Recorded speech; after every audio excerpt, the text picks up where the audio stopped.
Hello students, जनता high school व junior college शिरोळच्या इयत्ता 6वीच्या वर्गात मी सौ यू.एस. पाटील तुमचं पुन्हा एकदा स्वागत करते.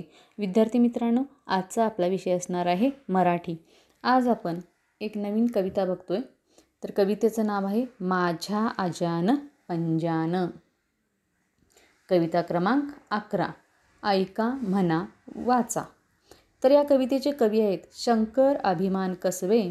यांचा जन्म 1982 साली झालेला आहे. नवोदित कवी. नियतकालिकांमधून त्यांनी लेखन केलेलं आहे. विविध कवी संमेलनात सहभाग आहे. करपी हा त्यांचा कविता संग्रह प्रसिद्ध आहे आणि करपी या कविता संग्रहातून ही कविता घेतलेली आहे. तर या कवितेतून कवीनं काय सांगितलेलं आहे बघा. आपल्या पूर्वजांनी शिक्षणाचे महत्त्व जाणून नव्या पिढीला शिकवले आणि त्यांच्याविषयी कृतज्ञतेची भावना कवितेतून कवीने व्यक्त केलेली आहे. कृतज्ञतेची म्हणजे आभाराची. तर आज आपण काय बघणार आहोत बघा. ही कविता शिकण्यापूर्वी आपण या कवितेची चाल समजून घेऊया. पहिल्यांदा मी कविता तुम्हाला वाचून दाखवते आणि मग आपण ही चाल बघणार आहोत. माझ्या आजान पंजान रोज इनल्या येसनी, तुझ्या मातले गोरपे तवा करती पेरणी. माझ्या आजान पंजान किती इनल्या गोफणी, तवा नेमान चालते तुझ्या रानाची राखणी. माझ्या आजान पंजान रोज वळली चऱ्हाट, पाट भरून वाह्याची तुझ्या राना तली मोठ. माझ्या आजान पंजान रोज इनल्या रबाजा, येतो दमून रेघाळ्या पाठ टेक वितो राजा.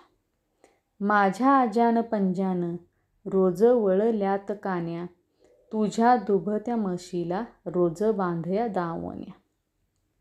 माझ्या आजान पंजान पोर घातली साळला, कष्टकऱ्याच्या जिन्याला दिस सोनियाचा आला.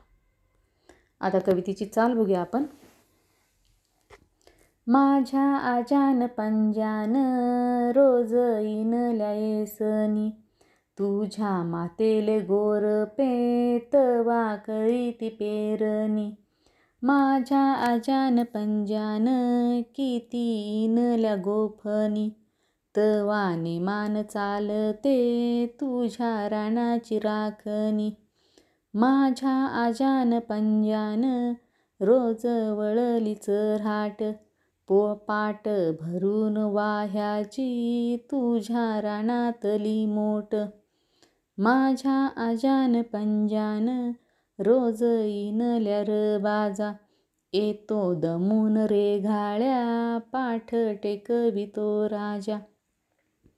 माझ्या आजान पंजान रोज वळल्यात कान्या, तुझ्या दुभत्या म्हशीला रोज बांधया दावण्या. माझ्या आजान पंजान पोर घातली साळला, कष्टकऱ्याच्या जिन्याला दिस सोनियाचा आला, दिस सोनियाचा आला. विद्यार्थी मित्रांनो, तुम्ही पुन्हा पुन्हा ही चाल ऐकायची आहे, चाल समजून घ्यायची आहे आणि कविता पाठ करायची आहे. तर आज तुम्ही काय करणार आहात. ही कविता ऐकणार आहात, वाचणार आहात आणि ही कविता आहे अशी लिहून काढणार आहात. आणि हाच तुमचा आजचा घरचा अभ्यास असणार आहे. आणि उद्याच्या तासाला आपण ही कविता समजून घेणार आहोत. Okay, thank you friends.